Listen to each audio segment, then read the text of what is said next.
Good afternoon, everyone. My name is Master Sergeant Tice, and I am a member of the Oklahoma Air National Guard. Today, we're going to be talking about a very important subject, which is supervisory skills for success. One of the biggest, most key roles within an organization is their supervisors.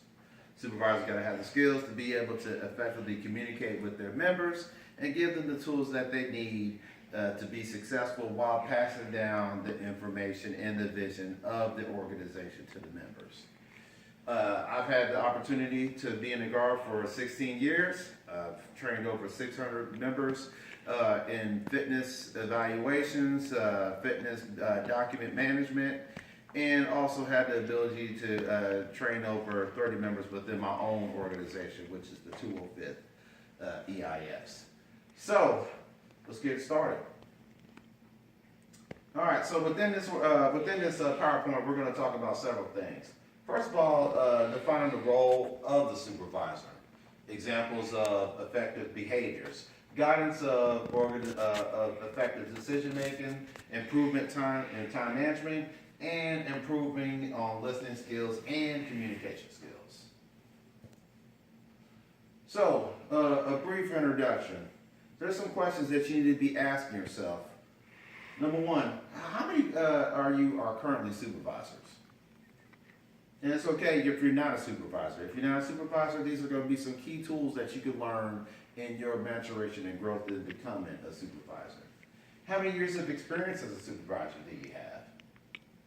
Do you feel that you're a good supervisor? Or better yet, do you feel that your subordinates think that you are a good supervisor? Do you feel that you can be a better supervisor, which everybody should be? All right, so leadership advice from your role model game. Essentially, this game was put together in a way that you can get 2 or 3 motivational quotes from your role model. You'll write them down, and then express those thoughts and that piece of advice to a counterpart. And then they would have to guess who you are based off of the type of advice that you were given. This also opens up other dialogue as to give insights into what that role model's mindset was when they were coming up with those quotes that was given. All right, so number one, we're going to define the role of the supervisor. So the role of the supervisor is to set goals, establishing goals within their section, organization, their immediate work area to meet expectations and the deadlines of the organization. The role of supervisor is also decision making, being open-minded, being neutral and fair. Titles and positions can't affect decisions. All right, they're also in charge of managing change, time management, communication skills, which is huge, effective meeting skills, motivation, delegation, and training. So, effective delegation, what does that look like? All right, so effective delegation skills improves productivity, can concentrate on supervisory responsibilities, develop skills in others. It leads to more job satisfaction for employees. It helps to evaluate people. So let's bring it back all the way back to number one. Improves productivity. No one person can be able to do all the jobs at the same time. It's impossible. The reason that they're paying you as a supervisor or looking at you as a supervisor because they feel that you are going to be able to do a key thing for a supervisor is to put the right people in the right positions to make the best decisions and allow them to grow in their positions. You won't be able to achieve that unless you give those people the leeway and the guidance to be able to work on their own. All right, so once you provide those employees with that, delegate that workload to the employees, at that point, the supervisor can actually do their job, which is to manage and concentrate on the supervisory responsibilities, time cards, things of that nature, employee evaluations, things that supervisors are supposed to be doing on a day-to-day basis, and not having to work on the workload that you're paying other people to do. Developing skills in others. If you don't trust other people, you never give them that. If you never give them the opportunity to take on additional workload by delegation, you'll never really know what they can do, and you're never going to really know if. And you're never going to really develop those skills, those next level skills that they need in order to progress and to grow and to be to get to that next level for them. All right, so more job satisfaction. There's a lot of employees out there that want to be challenged.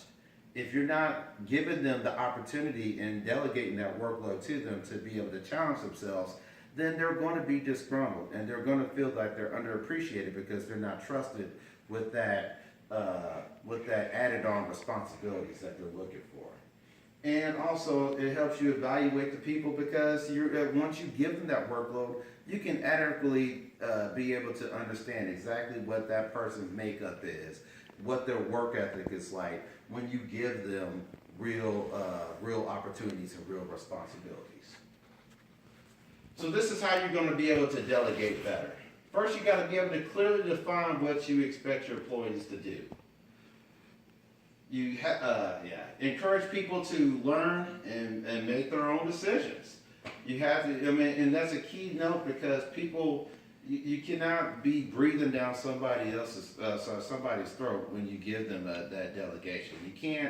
You can't expect for them to be able to make all the right decisions, but you got to entrust them that they're going to make the best decisions that they can make.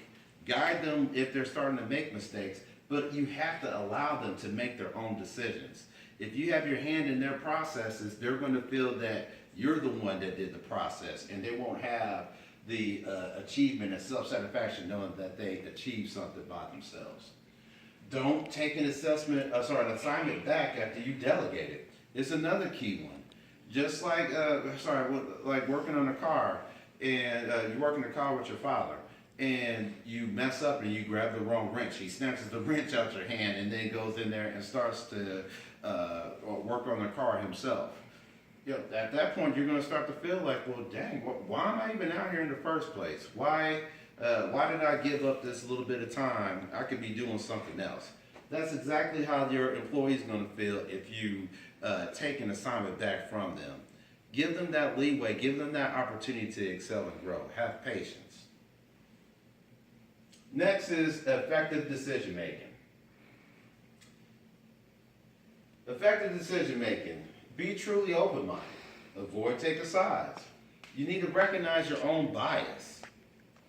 Don't let titles or prestige influence your decision. Avoid absolute wording in your decisions. So these are some questions before you start making a decision. These are some questions that you need to ask yourself beforehand. First of all, do I have enough information to make a decision?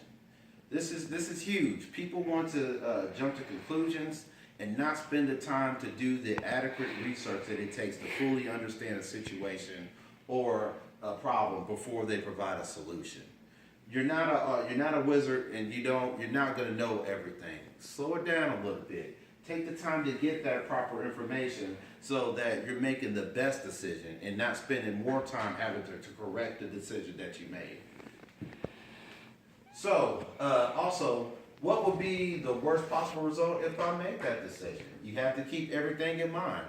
If I make this decision, who is it going to affect? Is it going to slow down the tempo of our mission? Is it going to get in the way of other people fulfilling their needs and fulfilling their roles? Next, do I need to make this decision at this time? This is a huge one. People feel that they have to, as a supervisor, that they have to react quickly in order to get their thought process around, or to be respected. There's nothing wrong with taking time to be able to fully research a decision and understand and taking the time to understand how to make the best decision, researching, asking for guidance from other people, and things of that nature. Slow it down a little bit. Am I the best person to make that decision? There's some things that is out of your wheelhouse, and there's some things that you probably should be making decisions on. If it's somebody within somebody else's chain of command, you cannot make a decision for that other supervisor because now you're stepping on their toes. Also, am I making the best decision? Would it look biased or impartial if you make that decision? Maybe that decision needs to be kept on somebody higher than you as a supervisor. And also, what information should be provided? Next, managing your time, which is crucial, and we all fall into these mistakes. So, improving time management. First of all, you need to ask yourself, what are some time wasters that you have? And it's not just only YouTube, Facebook, and things of that nature. Sometimes time wasters could be just as simple as not being able to prioritize your day. You come into work, you have to spend 30 minutes trying to catch up on things that you need, things for the previous day that you didn't plan out correctly on the previous day, and then it falls over to the next day. These are all some crucial things, some key things that can end up wasting more time and taking away from today's time management. So you need to be on the lookout for that and ask yourself what those things are. Prioritize your work. Assess how you are currently spending your time. Creating to-do lists, which is huge. Planning your daily tasks, which is another huge thing. And I would also say that you don't even plan your daily tasks, you plan your weekly tasks. You plan the next day's tasks before you leave that day. They have so many different time management tools out there that it's ridiculous now.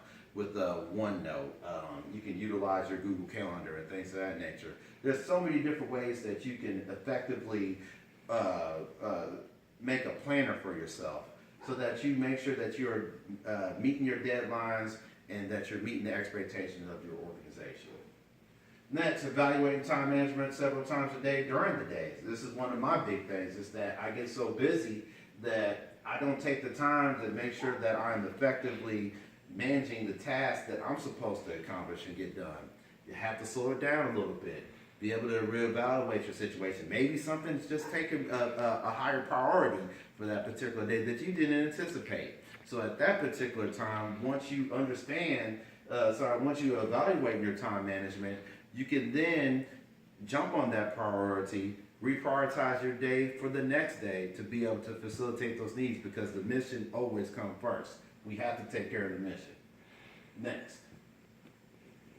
So, prioritizing your workload, I just kind of briefly spoke up on that, is you got to understand, in our career field in the 205th, something is always going to come up. You may have come in one day thinking that you're going to be working on this specific task. Something new just pops out of nowhere and it demands your immediate attention. You have to be able to be flexible. As a supervisor, you have to be flexible. That's just how it is. And that's just not military. It goes over to all aspects of any organization. The more flexible and more the supervisor that's able to keep us cool under pressure, those are the ones that's going to be the most successful. To-do lists. It also goes with planning your daily tasks. Seeing those, being able to write those things down and seeing what you're responsible for that day, it just makes it that more effective in understanding that you got things that you need to do. And also it helps you with your mindset and seeing it written down and also getting the satisfaction of being able to check those things off once you actually get those things accomplished. So improving your communication skills. When you're speaking to somebody, you need to think about several things. First of all is present one idea at a time. Keep it simple. Make it brief. Personalize it to the other person. Use the right tone of voice and body language. Get acceptance of each idea. Respond to the emotions of the person. Appreciate your listeners' concerns and encourage listeners to express themselves. You also should be sure to ask questions. This is a huge thing. One of the ways that you can for sure get an understanding that a person is listening to you and that they comprehend what you're saying is to ask questions. Just like when when a parent is talking to their child and it says, "Hey, do you understand me? Repeat back what you just said to me. How would you deal with this?" It's a good way. It's good. There's certain questions that you can ask so that you can get a good grasp on if that person comprehends the information that you just gave them to them. All right, concentrate and stay focused, and then eliminate distractors. That's a huge deal. Staying focused. Nobody is really going to want to listen to a person that is all over the place. Keep your conversation brief, like I said before, and keep it concentrated on the main focus that you're trying to get across. If you're consistently bouncing all over the place, you're going to lose that person and lose the impact of the message that you're trying to give. Identify and confirm the main idea. Listen for the rationale. Listen for some key words. Listen for some things when they're talking to you. Make sure that you're listening for those key words and getting a key understanding so that you can ask those questions later and say, "Hey, I think is this what you mean?" And then they will respect that you're listening to them. Organizing your mind, and also it's a huge thing. It's not a bad thing to take notes.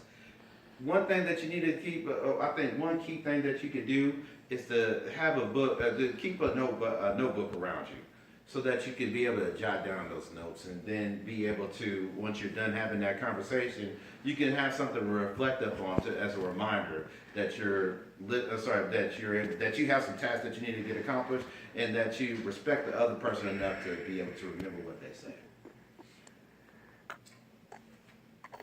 All right, so like I said before, present one idea at a time. Try to keep it as simple as possible. Make it brief. Do not overcomplicate it. Use big words that you don't have no meanings, there's no business trying to say. Don't try to overcomplicate it. Don't try to speak over anybody's head. Tailor your message for that person. Customize the information for the audience. Watch your tone. Watch your body language. If you're upset, if you appear to be upset, you're going to turn people off the wrong way. If you have the body appearance that you don't care about the subject that you're teaching, they're not going to respect it. They're going to ignore you at that particular point. Watch your body tone and watch your body language or watch your tone. Be aware of the emotions of the person. If you see that person is being aggravated, if you see that person is being agitated by the way that you're expressing yourself, maybe it's time for you to be quiet and start a different conversation of what's going on. Don't waste your time. Encourage listeners to ask questions. This is a huge deal. The one sure way that you can get an understanding that they comprehend is if they ask questions. It's the same thing for you. So that is the keys to becoming an effective supervisor and building upon those supervisory skills for success. Does anybody have any questions? No? I have an evaluation questions that I would like to be filled out on how I can improve as an evaluator. If you found this presentation of material easy to understand, then you would utilize that key above hand. I sure do appreciate everybody's time. Thank you for listening to me. If you have any questions, please feel free to ask me at any time. And at the end of this, I would really like for you guys to provide those feedback questions back to me. Again, my name is Master Sergeant Tice. This is Supervisory Skills for Success, and I thank you for listening.